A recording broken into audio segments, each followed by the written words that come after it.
Atos 5. Oh, glórias a Deus. Ele é 11 versículo.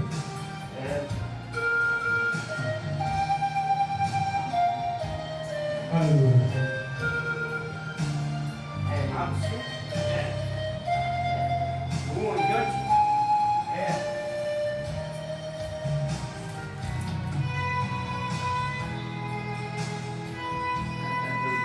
Essa Bíblia aqui talvez ela fale um pouquinho diferente da maioria.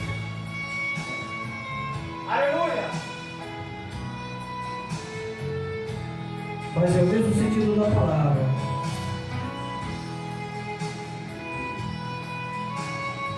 Amém? Então vamos ver a palavra do Senhor. Amém, Jesus. Um homem chamado Ananias, com Safira, sua mulher, também vendeu uma propriedade. Ele reteve parte do dinheiro para si. Sabendo disso também sua mulher, ela também sabia. E o restante levou e colocou aos pés dos apóstolos. Então perguntou Pedro: Ananias, você permitiu que Satanás enchesse seu coração ao ponto de mentir ao Espírito Santo e guardar para si uma parte do dinheiro que recebeu pela propriedade? Isso é uma pergunta que Pedro fez.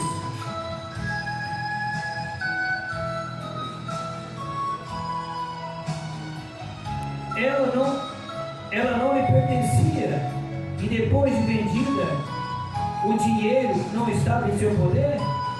O que você levou a pensar em fazer tal coisa? Você não mentiu aos homens, mas sim a Deus. Ouvindo isso, Ananias caiu no outro. Grande temor apoderou-se de todos os que ouviram o que tinha acontecido. Então os moços vieram, envolveram o seu corpo, levaram-no para fora e o sepultaram. 7. Cerca de 3 horas mais tarde, depois de passar 3 horas, entrou sua mulher, sem saber o que havia acontecido. Pedro lhe perguntou, mais uma vez Pedro pergunta, agora para a esposa: diga-me, foi esse o preço que vocês conseguiram pela propriedade? Respondeu ela: sim, foi esse mesmo. Pedro lhe disse: por que vocês entraram em acordo para tentar o Espírito do Senhor? Veja então a porta dos pés dos que sepultaram seu marido, e eles a levarão também. Olha só que coisa mais tremenda. Naquele mesmo instante, ela caiu morta aos pés dos apóstolos. Então os moços entraram e encontraram-a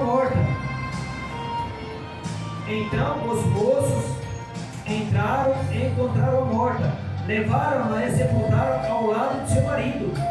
E grande temor apoderou-se de toda a igreja e de todos os que ouviram falar desse acontecimento. Pode se sentar, amada igreja. Aleluia. Glória a Deus. Se vocês puderem, dê um aplauso para o nosso Deus. Aleluia. Senhor, meu Deus e meu Pai, eterno e soberano sobre os céus e a terra, eis o momento da sua palavra, Senhor. Eis que eu me entrego em suas mãos, Espírito Santo, para ser usado por ti. O que sair da minha boca não seja espelhado por mim, mas direcionado por ti. Que tudo que eu falar, que ela possa sair de encontro aos seus filhos em questão, e que a tua palavra, Espírito Santo, venha impactar o coração de cada um deles, que eles possam entender, que eles possam sim receber a palavra, que elas possam fluir sobre o seu vosso coração, e que essa palavra ela venha refletir em cura, que ela venha refletir em bênção sobre a vida de cada um dos filhos, Pai querido, Pai amado. Toma em tuas mãos, Senhor, que nesse momento santo, grande Deus, que a tua palavra venha repreender todo espírito do mal.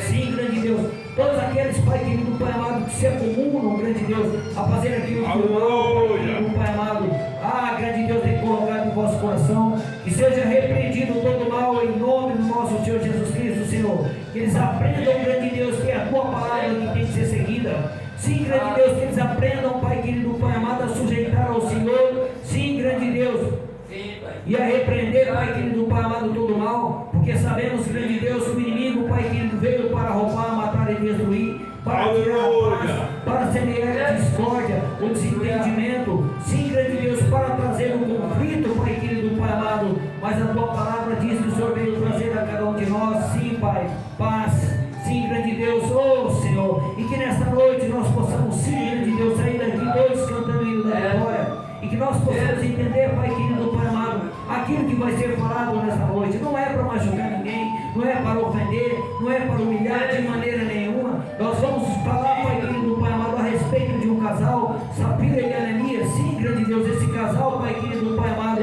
que tinha feito, Senhor, grande Deus, um propósito para com o Senhor, e no momento, Pai querido, Pai amado, eles quebraram esse propósito. Senhor, grande Deus, nós temos que entender, Pai, se nós fizermos um propósito com o Senhor, nós temos que cumprir, porque nós não temos que fazer propósito com o homem, não, mas o propósito tem que ser direcionado diretamente ao Senhor. Se nós fizermos, Pai, nós temos que cumprir, nós temos que dar conta ao Senhor. Mas esse casal não cumpriu, Pai, e a sentença deles, Pai querido, Pai amado, foi a morte, porque eles combinaram, eles fizeram, Pai querido, Pai amado, grande Deus, intenção, Pai querido, Pai amado, de enganar o Espírito Santo, mas nós sabemos que não há essa possibilidade. Nós sabemos, grande Deus, que o Senhor esquadrinha o nosso deitar e levantar, que o Senhor lê os nossos pensamentos, e antes que nós venhamos a falar, o Senhor sabe, Pai querido, Pai amado, o que vamos dizer. Então, grande Deus, esse casal, Pai querido, morreu, porque tentaram, sim, grande Deus, enganar o Espírito Santo. Pai, então louvo e agradeço ao Senhor por esse momento maravilhoso, que a tua palavra, como eu disse, Pai, que venha fluir ao coração de cada um. Obrigado, Pai, e Espírito Santo de Deus. Glória a Deus. Essa palavra, amada igreja, quando fala de Safira e Ananias, no tempo passado lá, os apóstolos, os discípulos, se eles tivessem uma propriedade, pastor, eles vendiam e repartiam com os outros. Ninguém passava fome, ninguém passava necessidade. Por exemplo, se eu tivesse um bem, ele não era meu, ele é considerado como se fosse um conjunto. Eu vou ler uma passagem aqui daqui a pouco, vocês vão entender. Essa passagem de Ananias e Safira, eles se acumularam, o casal, tentaram, combinaram para enganar o Espírito Santo. Como? Como vai enganar Deus? Né? A palavra do Senhor diz que Elias um dia entrou dentro de uma caverna, né? Mas o Senhor disse a ele: Elias, por que se esconde? Adão e Eva se esconderam, né? Depois de ter comido da fruta, o Senhor os chamou, eles estavam escondidos, tentando esconder. Jonas fugiu do Senhor, né? O Senhor mandou Jonas ir para um lado, Jonas foi para outro. O Senhor mandou ele cumprir com o propósito de ir lá pregar o arrependimento ao povo. Ele foi para o outro lado. Como vai esconder do Senhor? Se a palavra diz que os olhos do Senhor estão em todos os lugares. Provérbios 15:13 diz que a palavra do Senhor está em todos os lugares, contemplando os maus e os bons. E a palavra do Senhor diz que nada passa desapercebido aos olhos do Senhor. A palavra diz que ele não cochila, que ele não tosqueneja. Como pode? A palavra diz que ele não dorme. Ele está lá, sentado no trono, contemplando tudo o que se passa. E ao seu lado direito ele tem um intercessor, né? O nosso Senhor Jesus Cristo, teu Filho Salvador, que ele enviou, ele preparou esses discípulos aqui. Foi o Senhor Jesus que preparou. E Ananias e Safira caíram na enganação, porque eles tentavam enganar o Espírito Santo, né? Venderam a propriedade por um preço ainda maior do que aquilo. Na hora de entregar a Pedro, ele reteu a metade, né? Aí Pedro disse a ele: por que tentou, né, contra o Espírito Santo? Por que fizeste isso? Por que combinaram, né? E a palavra vai nos dizer que ele caiu morto. Olha, no capítulo, no versículo 3 diz assim: então perguntou Pedro a Ananias: como você permitiu que Satanás, né? Olha, como você permitiu que Satanás entrasse no teu coração, olha para você ver, que coisa mais tremenda, ao ponto de você mentir ao Espírito Santo. Amada igreja, a mentira é a coisa mais triste que existe no mundo, sabe por quê? Aleluia. Porque quem inventou mentira é o próprio Satanás. Glória. Ele iludiu a eles, iludiu a Safira, iludiu a Ananias, fez com que eles mentissem, né? querendo enganar Pedro. Mas Pedro era um homem escolhido de Deus, assim como nós. Ele não conseguiu mentir, porque Pedro percebeu, o Espírito Santo iluminou a Pedro, né? Mas ele tentou, deixou que Satanás entrasse no seu coração. Tem uma palavra, Judas é a mesma coisa, permitiu o inimigo entrasse no seu coração, foi e traiu Jesus. Quer ver só? Quer ver? Vamos lá? Coisa mais tremenda? Aleluia. Lucas 22, 3, presta atenção, o que a palavra vem nos dizer, a conspiração. Então Satanás entrou em Judas, chamado Iscariote, um dos 12, entrou a ele, e para vocês verem que eu vou confirmar essa palavra aqui, lá em João 13, 27, é só para concluir essa palavra de Judas aqui, amada igreja. Olha para você ver o que diz. Tão logo Judas comeu o pão, Satanás entrou nele. Olha que coisa tremenda. O que você está para fazer, faça depressa, disse-lhe Jesus. O Senhor Jesus sabia que ele ia trair, o Senhor Jesus sabia que ele ia enganar, mas Judas permitiu que o inimigo entrasse no coração dele, e ele foi o traidor do Senhor Jesus. Qual foi a sentença? A morte. Ele veio se arrepender depois, pastor Renato, mas o arrependimento dele não valeu, pastor. Por quê? Porque ele foi e tirou a sua própria vida. Quando nós se arrependermos de alguma coisa, nós temos que arrepender no fundo do coração, para que o nosso Senhor receba, porque ele conhece o nosso coração. Mas Judas era o traidor, isso já estava para acontecer. No entanto, que o Senhor sabia, o Senhor disse, né, que ele ia traí-lo. Então, amada igreja, nós vamos analisando que a palavra de Deus está nos mostrando. Glória a Deus. Nós temos que vigiar, nós temos que orar, nós temos que buscar ao Senhor. Tem um ditado que diz aí fora, pastores, que cabeça vazia é a oficina do diabo. Esse é um ditado mundano, mas é verdadeiro. É verdadeiro. Porque se nós deixarmos a nossa cabeça vazia, o inimigo vai implantar. Pastor Renato, por mais que nós buscamos, por mais que nós esforçamos, por mais que nós lutamos, o inimigo está ali tentando. Ele está lançando setinha, ele está preparando um esqueminha, ele está armando uma ciladinha. Então nós temos que estar alerta, nós temos que estar atento, para que o nosso coração esteja firme, irmã Karina, para que o inimigo não venha preparar a sua cilada contra nós. Em Salmos 5, 6, olha que coisa linda também, amada igreja, para vocês verem. Foi o que aconteceu com Ananias, foi o que aconteceu com Safira, foi o que aconteceu com Judas. Salmo 5, no versículo 6, a palavra do Senhor vai dizer, sabe o que? Destrói os mentirosos, os assassinos e os traiçoeiros, o Senhor detesta. Olha que coisa tremenda. O Senhor destrói os mentirosos. Safira, Ananias, mentiu, morreram, pagaram o preço. O Senhor odeia os assassinos e os traiçoeiros, enganadores, né? A palavra vai dizendo que o Senhor detesta, o Senhor abomina esse tipo de coisa, o Senhor não permite. Então nós temos que estar sempre centralizados, buscar ao Senhor. É como o pastor acabou de dizer para a irmã Maria aqui agora: bote o joelho no chão, irmã. Mas quando ele disse o joelho no chão, a irmã não pode, tem problema no joelho, mas ora sentada. Eu, muitas das vezes, irmã, estou indo psicólogo para a casa do meu irmão, às vezes eu saio depressa mesmo, não oro em casa, não minto não, mas quando eu saio daqui para lá, eu vou orando, eu vou falando com o Senhor, eu coloco o louvorzinho, vou falando: Senhor, guarda a minha ida, guarda a minha vinda, minha entrada, minha saída, eu vou orando, livra-me de todo mal, da semente, olhe pela minha família, olhe pelos meus irmãos da minha igreja, guarde a família de cada um, dê sabedoria e dê unção. Aí nós vamos orando, nós vamos pedindo, porque não importa o lugar, não importa a maneira, Se está debaixo do chuveiro, ore.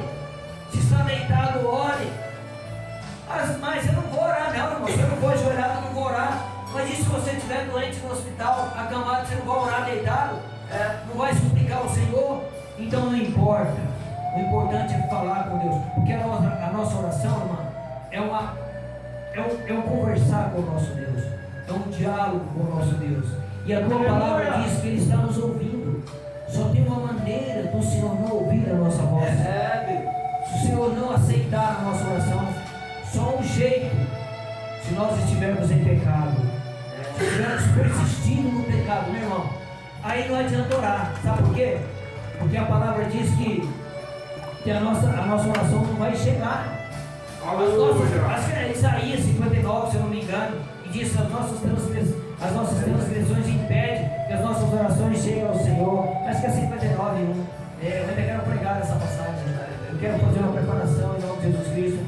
Não sou um pregador, amada igreja, mas eu gosto de pregar e expressar a palavra para que possam entender. O nosso pastor Salomão fazia isso, né, pastor? Um homem tremendo na palavra. Ele prega no estudo, que é coisa tremenda. Sinceridade, eu sempre amei ver o pastor Salomão pregar, porque a nossa sabedoria é tremenda que o Espírito Santo deu a ele. É fora do normal. É um dos caras que é um dos pastores, né? Que em matéria de pregação, são poucos que pregam igual a ele. Sabe o que fala. Deus deu esse dom tremendo a ele. E os outros também, né, amada igreja? Mas, para mim, sinceridade, o maior dom. São dois dons que Deus deu para o pastor Salomão, que eu admiro, que eu quero para mim, e eu sei que eu tenho. Um é o da palavra, e o outro é de expulsar espíritos imundos. Isso Deus me usa, isso eu sei que eu aprendi com Ele, né, que a gente vai acompanhando, e o nosso Deus vai nos dando esse privilégio. Mas o privilégio e a honra e a glória toda do Senhor. Aí então o Salmo 5 disse aí. Mas então, amada igreja, mas voltando lá, o versículo chave disso aqui é o 3, né, amada igreja? É o 3, que é onde ele faz essa pergunta ao Pedro, faz essa pergunta a ele, a esse respeito. Mas, amada igreja, eu quero que vocês entendam. Muitos pastores, o pastor Antônio, o pastor Renato, pregam essa palavra e metem medo aos fiéis da igreja, porque eles utilizam o dízimo. E eu quero provar para vocês que isso aqui não tem nada a ver com dízimo, porque quando eu falo, eu provo dentro da palavra. Eu não faço nada de mim, eu falo e provo. Não tem nada a ver com dízimo, não tem nada a ver com Zacarias, né? 3:10, não tem nada a ver. Aqui é doar, aqui não é dízimo, aqui é oferta de coração. E eu vou provar para vocês que os discípulos doavam. Está aqui no capítulo 4 mesmo, no versículo 32. Olha para vocês, não precisa não. Os discípulos repartem seus bens. Está vendo? Isso não tem nada a ver com isso. Aí as pessoas vão pregar a palavra dizendo, que se você não dizimar, o devorador vai te matar, o devorador vai isso. Não tem nada a ver com isso aí. Não tem nada a ver. O dizimar e o ofertar é no coração. Assim como esses discípulos aqui, eles davam e Deus abençoava ele. Tudo que era deles, Tiago e Isaías, era repartido com os irmãos. Eu vou ler para que vocês entendam. No 34, ele reflete no 35. Da multidão dos que creram, uma era a mente e um o coração. Da multidão dos que creram, um era a mente e outros o coração. Ninguém considerava unicamente sua coisa alguma que possuísse, está vendo? O que eles tinham não eram deles, não consideravam que fosse deles, consideravam que fosse de todos. Aleluia. Aleluia. Mas compartilhava tudo que tinha, está vendo? Dividia tudo que tinha, compartilhava, dava, ajudava, doava, vendia, entregava, para que os apóstolos pudessem ter. Ninguém passava fome, era órfão, viúva, abandonado, tudo tinha um alimento. Olha o 33. Com grande poder os apóstolos continuavam a testemunhar a ressurreição do Senhor Jesus. E grandiosa graça estava sobre eles, todos eles. Não havia pessoas necessitadas entre eles, pois os que possuíam terras ou casas vendiam, traziam o dinheiro da venda. Tudo que eles tinham, pastor Renato, vendiam, casa, terreno, seja lá o que fosse, gado, chegava lá, depositava no pé dos apóstolos, para que fosse dividido, para que sustentasse aqueles que não tinham. Lindo.